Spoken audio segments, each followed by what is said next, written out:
Stop everything you're doing right now. I'm about to expose the greatest rebranding campaign in American history, a PR so powerful it made losing a war look fashionable. This video exists because one of you savage historians in the comments in the Pi2724 dropped an absolute tactical nuke of a suggestion about the Lost Cause myth and British aristocracy funding the Confederacy's failure. So grab your drink of choice, because we're about to dissect the most successful historical grift since someone convinced people pyramids were built by aliens. Let me introduce myself for the three people who just crawled out from under a rock. I'm the Midnight Meme Historian, your friendly neighborhood history professor who's about to give the American South the psychological evaluation it desperately needs. The Confederacy wasn't just a failed nation. It was the original startup that pivoted from "we want states' rights" to "we want states' rights to own people" faster than a tech bro abandoning his ethics for venture capital. Now let's address the elephant in the room, or rather, the mule that never showed up. The 40 acres and a mule promise was the biggest "we'll get back to you" in American history. It was like your boss promising a promotion that magically vanishes after the quarterly report. General Sherman issues Field Order 15, and for about 5 minutes, freed black families actually thought they might get some economic independence. Then Andrew Johnson, the Donald Trump of 1865, swoops in like a vulture and gives all the land back to the very traitors who started the war. It's the political equivalent of your friend promising to pay you back and then ghosting you forever. But here's where the story gets absolutely insane. The British aristocracy was basically the Confederacy's original venture capital firm. These posh twits in London were so addicted to Southern cotton they were willing to bankroll a slave-based economy just to keep their textile mills running. They were the silent partners in this human trafficking pyramid scheme, hoping the South would pull off a hostile takeover of basic human decency. When Richmond fell, it wasn't just a military defeat, it was their bad investment portfolio going up in flames. And let's talk about Robert E. Lee, the Marble Man himself. The Lost Cause myth turned this slave-owning general into some kind of noble warrior poet. Please, the man owned human beings while writing letters about how slavery was a necessary evil. That's like a modern CEO running a sweatshop while tweeting about mindfulness and work-life balance. The cognitive dissonance is so thick you could cut it with a sword. Now I want you to look at this historical dumpster fire and tell me in the comments which part of this grift is the most brilliantly pathetic. The British bankers funding both sides like some kind of 19th century hedge fund. The 40 acres promise that turned into 40 years of Jim Crow. Or the sheer audacity of claiming the war wasn't about slavery when their own secession documents read like racist manifestos. Sound off below. I genuinely want to know which level of historical delusion impresses you the most. Meanwhile, in modern news that proves history rhymes like a bad poet, we've got American troops massing around Venezuela while Maduro cries about imperial interests. It's like the Monroe Doctrine on steroids, with the same energy as European powers eyeing Southern cotton a century and a half ago. Some scripts never change. It's always about resources disguised as morality. And speaking of modern parallels, the Russian ships causing GPS chaos in Danish waters. That's just the 21st century version of British ships playing both sides during the Civil War.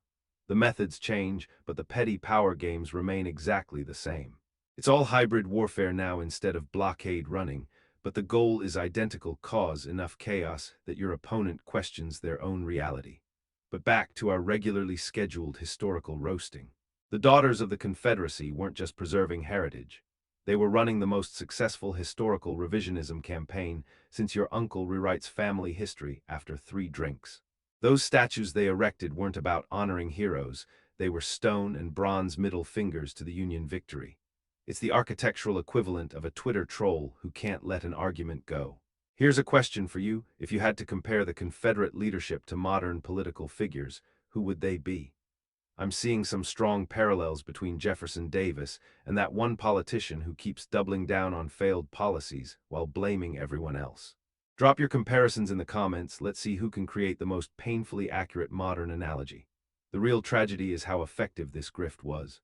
The Lost Cause myth successfully convinced multiple generations that the Civil War was about states' rights and heritage, rather than what it actually was: a desperate attempt to preserve an economic system built on human suffering.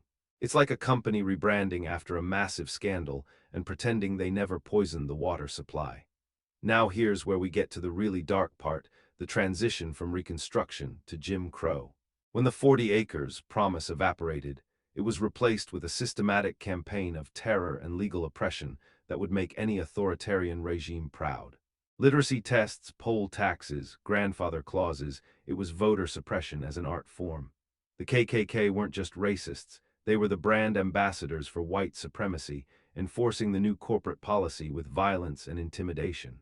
This is the part where I need you to be honest in the comments. Would you have seen through this historical rebranding if you were alive back then? Or would you have bought into the noble South mythology like so many did? Type 1 if you think you'd have been skeptical, 2 if you might have fallen for the propaganda. No judgment, I'm genuinely curious about your self-awareness levels. Meanwhile, in our modern circus, we've got a woman becoming Archbishop of Canterbury for the first time in 1400 years.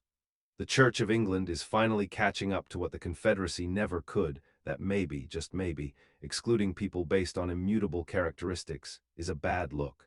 It only took them a millennium and a half to figure it out, but progress is progress, I suppose.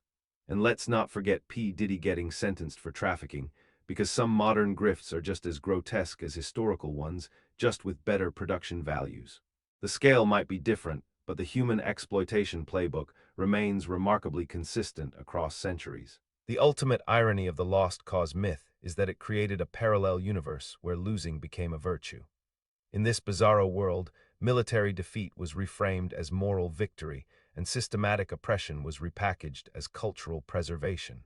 It's the same energy as a failed influencer claiming they're taking a break to focus on mental health after their sponsorship deals dry up. So here's your final challenge in the comments. Who deserves the crown for the most spectacular historical delusion? The Confederate apologists who turned military failure into a cultural victory? Or is there another historical loser who rewrote their narrative even more effectively? Let the battle of bruised egos begin in the comment section below. If your brain hasn't melted from the sheer absurdity of it all, do us both a favor, smash that like button so the algorithm recommends this historical intervention to other unsuspecting souls. Subscribe to the Midnight Meme Historian if you want more episodes of history's greatest grifts delivered with the subtlety of a sledgehammer. This sarcasm is powered by pure caffeine, so if you want to fuel the next historical takedown, check out the Ko-Fi link in the description. Every coffee means one less boring PowerPoint and one more savage roast of dead politicians. And because nothing says, I see through your centuries-old propaganda like a funny t-shirt, we've got an entire collection of sarcastic merch waiting for you in the description. Wear your skepticism on your sleeve, literally.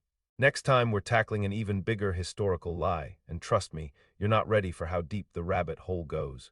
Stay cynical, stay skeptical, and remember history doesn't repeat itself, but it sure loves to rhyme with the same damn mistakes.